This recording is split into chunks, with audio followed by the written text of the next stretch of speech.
bushes. Then the work gloves and headlamps come out of our backpacks. Peering into the darkness that surrounds us, I seek signs of others out roaming the night, but we're alone. So I click on my headlamp in red light mode and pull aside the thorny vines that hide our tunnel through the thicket. Mark crawls in first. I follow behind. The bushes have grown since we last cut them back.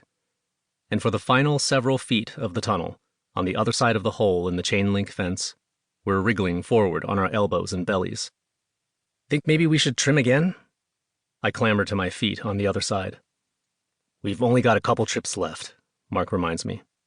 We're standing in the corner of a large field, its soggy expanse arrayed with a grid of shipping containers listing in the mud. Hull Secure Facilities, or as we call it, the Lost and Found.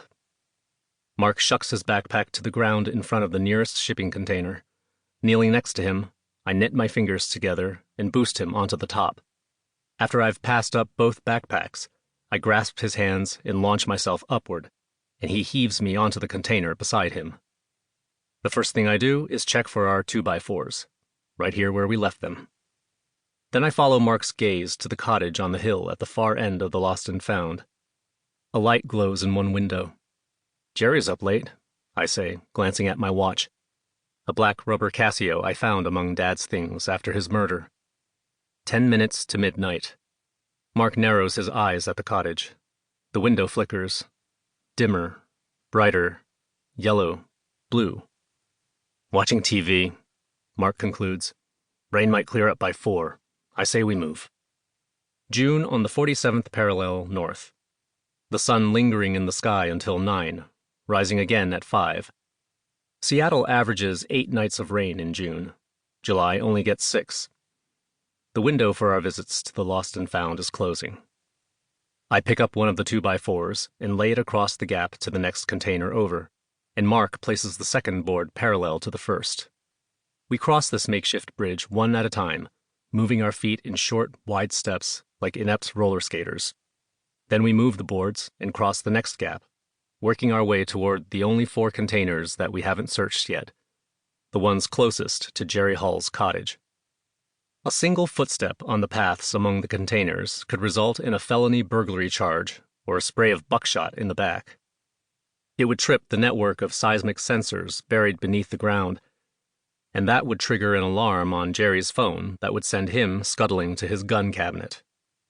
But the vibrations caused by our steps on top of the containers, dampened by the seismic static of the rainfall, aren't strong enough to trip the sensors. And there are dead spots in the network, including the far corner by the blackberry thicket. All this from Mark. He knows all about the ground sensors. He installed them. It takes us about half an hour to reach the first untouched container, the one labeled Bin 4 on Mark's hand-drawn map back at the office. Now we're within 100 feet of Jerry's. The light has migrated from the front of the cottage to the rear. That his bedroom? I ask. Mark shakes his head. Bathroom. Brushing his teeth, I suppose. Impressive hygiene for a parasite. Well, he doesn't floss. I smirk at Mark. You searched his cabinets? I don't know about searched. His tone is defensive. I wasn't fiending for Vicodin. You don't peek behind the mirror when you use someone's John? The question gives me pause. Do I? Would I? Nobody's invited me into their house since I arrived in Seattle 16 months ago. And before that, well, I was a different person before that. I had a home and a future back then. I had a name. Mark's gaze shifts from my face to the darkness behind me. He puts his hands on his hips, sticks out his chin, and says, Huh. I turn around and see what he's staring at. A rectangular pool in the mud, 20 feet long and 8 feet wide, where Bin 1 used to be. I say, Oh. We peer at the absence of Bin 1 for a long moment. Conjectures float through my head with all the dependability of helium balloons. Meanwhile, the rain thickens. Maybe we should get the hell out of here, I say. We'll make tonight our last. Mark glances back at the cottage, all dark now. He opens his backpack, pulls out his climbing harness and the rope. You sure about that, boss? I say.